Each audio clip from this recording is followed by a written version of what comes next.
नमस्कार, मैं हूं आपके साथ मयंक। आज 28 तारीख है और जिस मुलाकात पर पूरी दुनिया की नजरें थी वो मुलाकात हुई। अब्बास अरागची ईरान के विदेश मंत्री की मुलाकात होती है रूस के राष्ट्रपति व्लादिमीर पुतिन से।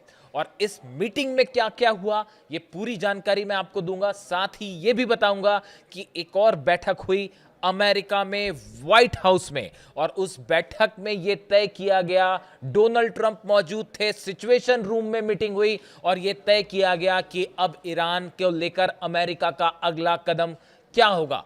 ये दोनों ही मुलाकात, एक बैठक जो कि मॉस्को में हुई, दूसरी जो वॉशिंगटन डीसी में होती है, व्हाइट हाउस में होती है। ये दो बैठकें ऐसी हैं जो आने वाले मिडिल ईस्ट के कुछ दिनों में क्या होने वाला है ये तय करने वाली है। सबसे पहले अब्बास अरागची साहब और पुतिन की मुलाकात देखिए, जो सोर्सेस से खबरें आ रही हैं, इस मुलाकात में एक बड़ा प्लान तैयार किया गया है कि कैसे हॉर्मुज से अमेरिका को बाहर किया जाए। देखिए, इस समय सबसे बड़ी चुनौती ईरान के सामने है कि हॉर्मुज से कैसे अमेरिका के जहाजों को बाहर किया जाए, और इसको लेकर एक बड़ा प्लान तैयार हुआ है पुतिन और अब्बास अरागची साहब की मीटिंग में। बात नंबर एक। बात नंबर दो, बार बार यह कहा जा रहा है कि अगले 2 दिनों के अंदर कोई बड़ा अटैक ईरान पर हो सकता है, क्योंकि कांग्रेस से परमिशन लेनी है डोनाल्ड ट्रंप को कि वॉर को कंटिन्यू करना है अगर, तो उसके लिए कांग्रेस से परमिशन लेनी होगी। और कई एक्सपर्ट्स का यह मानना है कि इसके पहले ही 1 तारीख को शायद ये प्रस्ताव आने वाला है कांग्रेस में, उसके पहले पहले डोनाल्ड ट्रंप फिर से एक बार ईरान पे हमला कर सकते हैं, खास तौर पर तेल के कुओं पर या फिर आइलैंड्स पर, खार्ग आइलैंड, केशम आइलैंड, इस तरह के अबू मूसा आइलैंड जो है, इस पर अटैक हो सकते हैं। इस तरह की खबरें, अगर हमला होता है तो कैसे काउंटर किया जाए, इसको लेकर ईरान और रूस के बीच में बड़ी चर्चा हुई है। बात नंबर 2।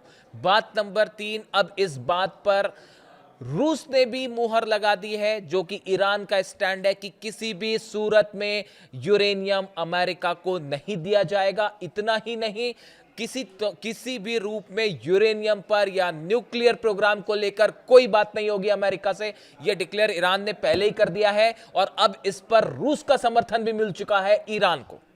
यह एक बहुत बड़ा डेवलपमेंट है बातचीत के लिहाज से। अब यह बात तय हो चुकी है कि न्यूक्लियर मुद्दे पर ईरान कोई बात नहीं करेगा।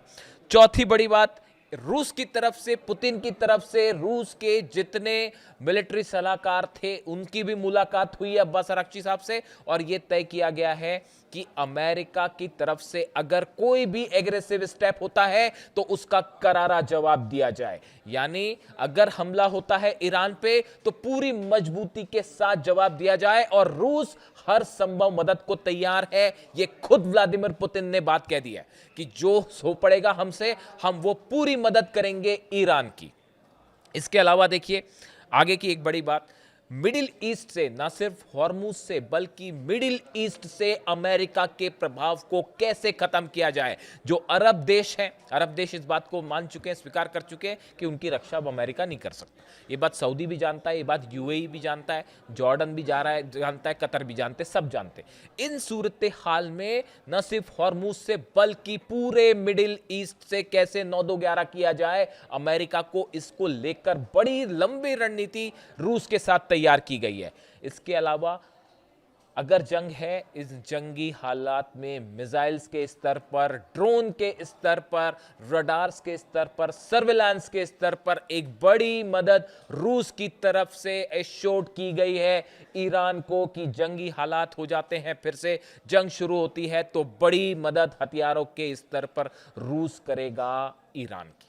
ये इस बैठक के कुछ बड़े डिटेल्स हैं। लेकिन इसके अलावा देखिए, ईरान के आसपास अमेरिका की बड़ी सैन्य हलचल देखने को मिल रही है। अगर आप इजराइल की बात करें, इजराइल के इलियात में अमेरिका के 10 से 12 KC-135 रिफ्यूलिंग जेट्स का मूवमेंट हुआ है।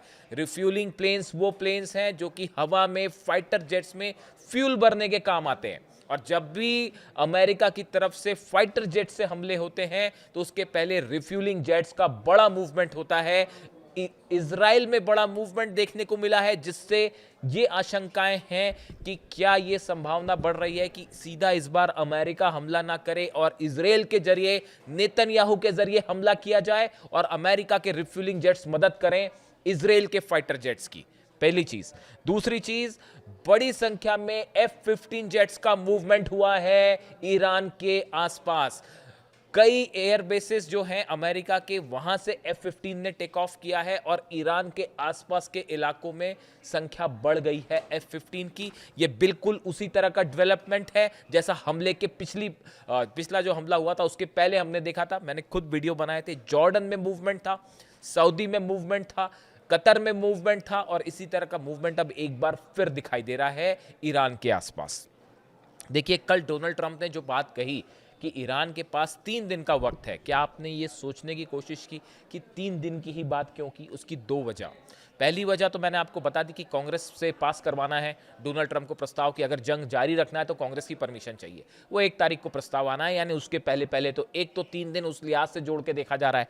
दूसरी बड़ी वजह है ईरान का जो ऑयल रिजर्व्स हैं, जो तेल के कुएं हैं ईरान के, वो तेजी से बढ़ते जा रहे हैं। बड़ी वजह यह है, ईरान अपना ऑयल जितनी मात्रा में पहले सप्लाई करता था उतना सप्लाई नहीं हो पा रहा है क्योंकि हॉर्मूज में ब्लॉकेड है।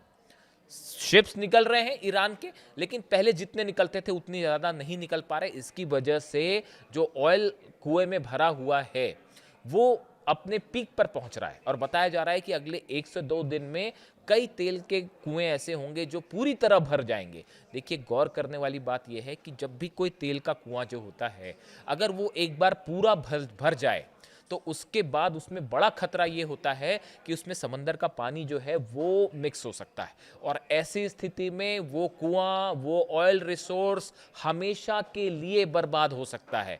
यानी अगर एक बार उसमें अंदर जो ऑयल प्रोड्यूस हो रहा है उसमें किसी सोर्स से अगर पानी मिल जाता है या वो पूरे अपने लिमिट पर ऊपर तक फुल हो जाता है, उसके बाद उसमें अगर कंटामिनेशन हो गया तो उसको आप फिर से यूज नहीं कर सकते। इसलिए एक बड़ा खतरा ईरान के कई तेल के कुओं पे है, खासकर खार्ग आइलैंड के आसपास, क्योंकि यहां से बड़ी मात्रा में ईरान अपना तेल सप्लाई करता है। ये एक बड़ी स्ट्रेटजी है अमेरिका की, जो ये ब्लॉकेड को लंबा खींचने की कोशिश है अमेरिका की तरफ से। उसकी एक बड़ी वजह यह है कि ईरान के तेल के कुएं फुल होते हैं और अगर वो अपने पीक तक पहुंच गए तो बड़ा नुकसान हो सकता है ईरान के तेल के कुओं को। इसीलिए डोनाल्ड ट्रंप ये 3 दिन की बात कर रहे थे, ऐसा एक्सपर्ट्स बता के चल रहे हैं। लेकिन जो बैठक हुई है व्हाइट हाउस में, उसके मुताबिक खबरें ये हैं कि डोनाल्ड ट्रंप को एक बार फिर ये एडवाइस किया गया है कि अगर आप हमला करते हैं ईरान पर, उस सूरत हाल में कोई बड़ी सफलता नहीं मिलेगी, बल्कि ईरान की तरफ से बड़ा पलटवार हो सकता है। देखिए, इस्माइल एस्फहानी है जो उपराष्ट्रपति ईरान के, इनकी तरफ से क्या कहा गया सुनिए। 1 कुएं के बदले 4 कुएं तबाह होंगे। अगर ईरान के एक तेल के कुएं पे, एक ऑयल रिजर्व पर हमला हुआ तो 4 ऑयल रिजर्व्स पर, तेल के कुओं पर हमला होगा। अरब के सारे तेल के ठिकाने तबाह कर दिए जाएंगे, ईरान की तरफ से चेतावनी। दूसरी, बाब अल मंदेब बंद कर दिया जाएगा, यानी हॉर्मूज तो बंद है ही, और 12-13% जो सप्लाई बाब अल मंदेब से होती है, सऊदी के जरिए होती है, वो पूरी तरह से रोक दी जाएगी। सऊदी समेत जितने अरब देशों की पाइपलाइंस हैं वो सब की सब तबाह कर दी जाएगी। ये बड़ी चेतावनी ईरान की तरफ से दी गई है। इसके साथ ही देखिए, बड़ा एक और डेवलपमेंट ये है, जहां तक बातचीत का सवाल है, ईरान ने अपनी जो शर्तें सामने रख दी, अमेरिका की जो प्रस्ताव दे दिया गया पाकिस्तान के जरिए, उसमें ये बात साफ कर दी गई है। मैंने आपको पिछले वीडियो में बताया था कि अब न्यूक्लियर मुद्दे पर कोई बातचीत नहीं, यूरेनियम देने का सवाल ही नहीं उठता। अब ईरान पूरी तरह से अपनी शर्तों पर ही आगे बढ़ेगा, 1 इंच पीछे होने को तैयार नहीं है। और ये स्टैंड है ईरान की सेना का, ये स्टैंड है अहमद वाहिदी साहब का, ईरान की IRGC के प्रमुख। और अब इसको लेकर पूरी तरह से सपोर्ट मिल चुका है पुतिन का। बताया यह जा रहा है कि इस मुलाकात के बाद पुतिन और जिनपिंग के बीच में एक बड़ी चर्चा हो सकती है और एक बड़ा प्लान तैयार हो सकता है। देखिए, डोनाल्ड ट्रंप को चीन जाना है और 14 या 15 मई को मुलाकात हो सकती है जिनपिंग से। तो कई एक्सपर्ट्स का यह मानना है कि इस मुलाकात के पहले डोनाल्ड ट्रंप चाहते हैं कि हॉर्मूज का मुद्दा खत्म हो जाए, क्योंकि चीन में बड़ा इंटरेस्ट है डोनाल्ड ट्रंप का। अगर चीन की तरफ से प्रतिबंध लग जाता है, जो सामान सप्लाई होता है, खासकर रेयर अर्थ मटेरियल, तो उससे अमेरिका को बड़ा नुकसान हो सकता है। यानी अमेरिका न सिर्फ मिलिट्री स्तर पर पिटता दिखाई दे रहा है, विदेश नीति के स्तर पर बड़ी बढ़त बना ली है ईरान ने अब। और हालात ये हैं कि हॉर्मूज में अपने टर्न पर ईरान आगे बढ़ रहा है। ये बहुत बड़ा डेवलपमेंट है। इसके अलावा देखिए एक ऐसी खबर आई है जो बड़ी हैरान करने वाली है। ये कहा जा रहा है कि पाकिस्तान में जब अब्बास अराक्ची साहब थे, उस समय सऊदी के साथ ईरान की शायद कोई टेलीफोनिक कन्वर्सेशन हुआ था या कोई बातचीत हुई थी। वो बातचीत लीक हो गई। और ये बातचीत लीक कैसे हुई, इसके बाद ईरान की तरफ से सख्त नाराज़गी जाहिर की गई है और पाकिस्तान के जो अधिकारी हैं उनको ये बात बताई भी गई, जनरल मुनीर को, शहबाज शरीफ को, कि ये बातचीत लीक होना ब्रीच ऑफ ट्रस्ट है, एक प्रकार का विश्वासघात है। ये क्या बातचीत लीक हुई, किसने बातचीत लीक की गई, ये अभी बात साफ नहीं है, लेकिन इसको लेकर ईरान ने अपनी तरफ से आशंकाएं जाहिर की है। देखिए ये बड़ा मुद्दा है। इन हालात में क्या किसी तरह की, देखिए बातचीत वाला जो स्टेज था वो शायद ख़त्म हो चुका है, क्योंकि ईरान ने बात साफ रख दी है कि हमने अपनी बातें रख दी, अगर आपको कबूल हो तो हम बात करेंगे, वरना हम जंग को तैयार हैं। ऐसे में एक संभावना और बढ़ रही है कि क्या रूस की तरफ से अब कोई इनिशिएशन लिया जाएगा हॉर्मूज में ब्लॉकेट को ख़त्म करने को लेकर, और चीन का क्या रुख होगा। ये दोनों घटनाएं ऐसी हैं जो शायद मिडिल ईस्ट में ये तय कर देंगी कि अब अमेरिका का मिडिल ईस्ट में हस्तक्षेप आगे रह पाएगा या नहीं रह पाएगा। मैं कई सारे न्यूज़पेपर्स और आर्टिकल्स देख रहा था अमेरिका के, जिसमें इस तरह की बातें, प्रिडिक्शंस शुरू हो गए हैं कि जिस दिशा में डोनाल्ड ट्रंप आगे बढ़ रहे हैं, उससे आने वाले वक्त में अमेरिका का प्रभाव पूरी तरह से खत्म हो सकता है मिडिल ईस्ट में। और इसके लिए ईरान बेहद एग्रेसिवली अपने गोल्स की तरफ आगे बढ़ रहा है और वहाँ अब किसी को चिंता नहीं है। जंग करने के लिए ईरानी सेना पूरी तरह से तैयार है, चाहे हॉर्मूज हो चाहे मेनलैंड हो, सब तरफ ईरान जो है मिसाइल्स, ड्रोन्स, हर स्तर पर एक बड़ी तैयारी है। अब ऐसे में देखना यह है कि पुतिन और जिनपिंग के बीच में क्या बात होती है और ईरान का और डोनाल्ड ट्रंप का अगला कदम क्या होता है। जो भी अपडेट होगा आप तक पहुंचाऊंगा। कमेंट करके बताइए वीडियो कैसा लगा। Thank you so much.